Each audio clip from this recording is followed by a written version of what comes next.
బులెటిన్లో breaking news చూస్తున్నాం. మరో ఎయిర్ క్రాఫ్ట్ ప్రమాదానికి గురైంది. ఢిల్లీలో ఓ ఎయిర్ క్రాఫ్ట్ కుప్పకూలిపోయింది. బీఎస్ఎఫ్ కు చెందిన ఎయిర్ క్రాఫ్ట్ దక్షిణ ఢిల్లీలోని ద్వారకా సమీపంలో కూలిపోయింది. ఈ ప్రమాదంలో 4 వ్యక్తులు ప్రాణాలు కోల్పోయినట్లు సమాచారం. జార్ఖండ్లోని రాంచీకి చెందిన బీఎస్ఎఫ్ ఎయిర్ క్రాఫ్ట్ ఢిల్లీలో ల్యాండ్ అవుతున్న సమయంలో ప్రమాదానికి గురైంది. ల్యాండ్ అయ్యే టైంలో ఎయిర్ క్రాఫ్ట్ ఓ గోడను ఢీకొట్టినట్లు సమాచారం. ప్రమాద సమయంలో ఎయిర్ క్రాఫ్ట్లో 10 మంది ఉన్నట్లు తెలుస్తోంది.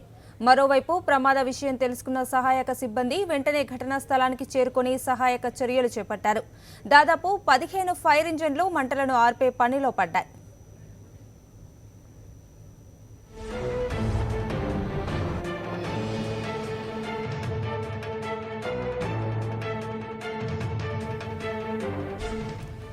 ఎయిర్ క్రాఫ్ట్ ప్రమాదంపై మరింత సమాచారం మా కరెస్పాండెంట్ ఇస్మాయిల్ అందిస్తారు. ఇస్మాయిల్, చెప్పండి, ఢిల్లీలో ఎయిర్ క్రాఫ్ట్ ప్రమాదానికి సంబంధించి మీ దగ్గర ఉన్న వివరాలేంటి?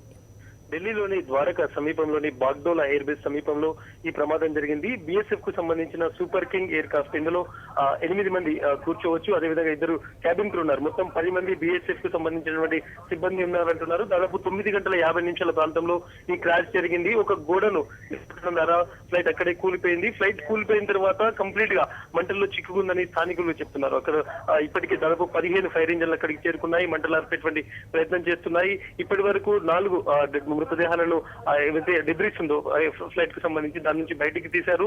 ఇంకా కొంతమంది అందులో మంటల్లో చిక్కుకొని బీఎస్ఎఫ్ కు సంబంధించినటువంటి సిబ్బంది గాయపడ్డారని వార్తలు వస్తున్నాయి. ఇది మొత్తం ఈ విధంగా ఫ్లైట్ కూలిపోయిందనే దానిపై ఇప్పటికే కేంద్ర హోంశాఖ ఒక ఎంక్వైరీకి ఆదేశించినటువంటి పరిస్థితి. మరి కాసేపట్లో అక్కడికి బీఎస్ఎఫ్ డీజీతో పాటు కేంద్ర హోంమంత్రి రాజ్నాథ్ సింగ్ అక్కడికి చేరుకొని ఉన్నారు. అక్కడ సంఘటన జరిగిన తీరును చూడనున్నారు. అయితే రాంచీకి సంబంధించినటువంటి ఈ ఫ్లైట్ గా దీనికి చెప్తున్నారు. మొత్తం 10 మంది అందులో ఉన్నారు. 2 క్యాబిన్ క్రూతో పాటు 8 మంది బీఎస్ఎఫ్ సిబ్బంది అందులో కూర్చున్నటువంటి పరిస్థితి. 5 నిమిషాల్లోనే 9:45 కు బాగ్డోలా ఎయిర్ బేస్ నుంచి ఫ్లైట్ స్టార్ట్ అయింది, టేకాఫ్ తీసుకుంది. ఆ తర్వాత 5 నిమిషాలకు అంటే 9:50 ప్రాంతంలో ఇది క్రాష్ అయింది అనేటువంటి వార్తలు వస్తున్నాయి. దీనికి సంబంధించి ఒక ఎంక్వైరీ అయితే ఆర్డర్ చేశారు.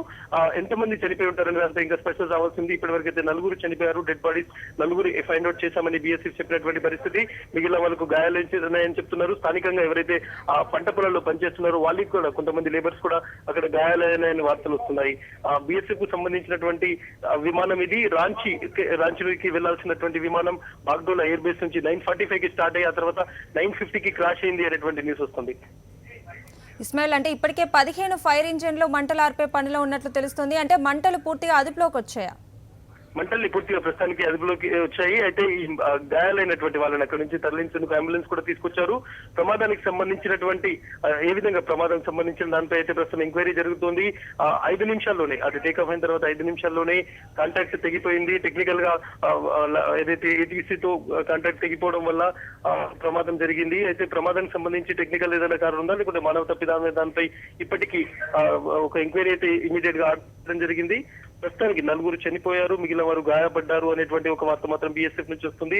మిగిలిన వారిని ఎవరైతే గాయపడ్డారో వాళ్ళని ఆసుపత్రికి తరలించారు. ఉదయం 9:45 ప్రాంతంలో ఈ యాక్సిడెంట్ ఏదైతే ఈ క్రాష్ జరిగింది అనేటువంటి సమాచారాన్ని బీఎస్ఎఫ్ రిలీజ్ చేసినటువంటి పరిస్థితి. Right, thank you for the updates Ismail.